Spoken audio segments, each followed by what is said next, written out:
전북 브리핑입니다. 전북 지역에서 주행 중이던 테슬라 전기차에서 화재가 발생했습니다. 지난 4일 오후 7시 40분쯤 전주시 덕진구 중동의 한 도로를 주행 중이던 테슬라 전기차에서 불이 나 차량이 전소됐습니다.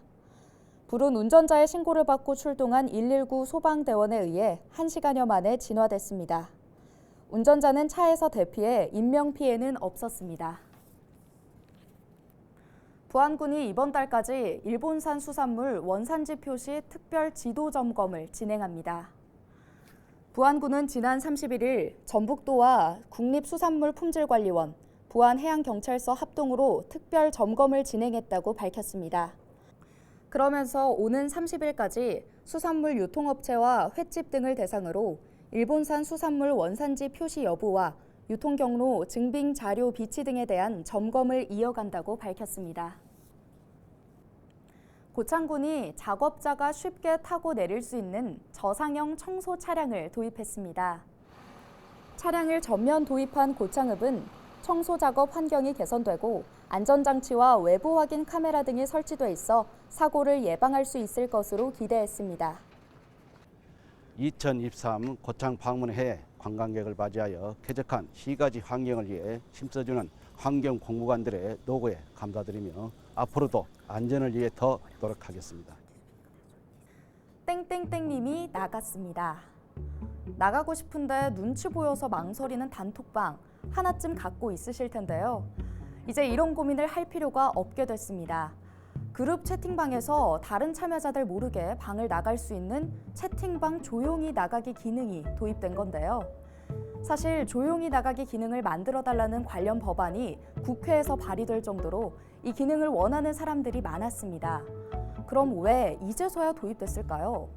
카카오 측에 따르면 이 기능은 기술적으로 어려운 건 아니라고 합니다. 하지만 과연 이 기능이 카카오톡의 취지에 맞는지에 대한 고민이 오랜 시간 이어졌다고 하는데요. 채팅방 입장과 퇴장을 알리는 메시지가 뜨는 건 마치 카카오톡의 정체성 같은 기능이라는 인식이 있었기 때문이죠. 지난 1분기 카카오톡 이용자는 4,800만 명을 넘어섰습니다. 그만큼 요구사항도 더 많아질 수밖에 없겠죠. 카카오톡 측은 이용자가 워낙 많다 보니 작은 기능을 하나 넣는 것도 쉽게 결정할 수 없다고 합니다.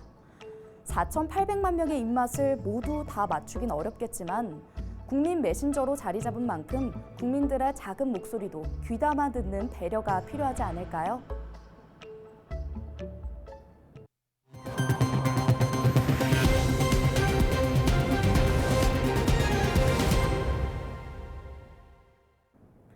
국가 생태관광지역인 정읍 월영습지와 솔티숲 인근에 솔티 생태관광 방문자 센터가 개관식을 갖고 본격 운영에 들어갔습니다.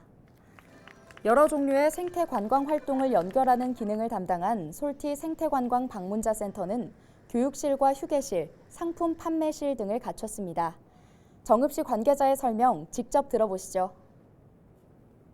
지역사회와 함께 지속가능한 생태관광을 추진하고 방문객이 풍부한 경험과 소중한 추억을 만들 수 있도록 발전시켜 나가겠습니다. 환경부는 지난 2018년 정읍 월영습지와 솔티숲의 가치를 인정해 국가 생태관광지역으로 지정했습니다. 전라북도는 취약계층 이용시설을 대상으로 실내 공기질 컨설팅 지원 사업을 추진합니다. 전북도는 호흡기 질환에 취약한 어린이와 어르신이 이용하는 시설 60곳을 선정해 실내 공기질 관리 사업을 추진한다고 밝혔습니다. 도는 미세먼지와 이산화탄소 등 6개 항목을 측정해 기준치를 초과한 시설은 실내 공기질 개선 방안을 제공할 예정입니다. 어려운 이웃을 위한 물품을 기부해 누구나 가져갈 수 있도록 하는 정읍의 희망나눔 공유 냉장고에 물품 기부가 잇따르고 있습니다. 주식회사 두손푸드 대표는 5일 1,600만 원 상당의 마시는 죽 10,000개를 정읍시에 맡겼습니다. 같은 날 정읍농협도 1,000만 원 상당의 라면 315박스를 정읍시에 기탁했습니다.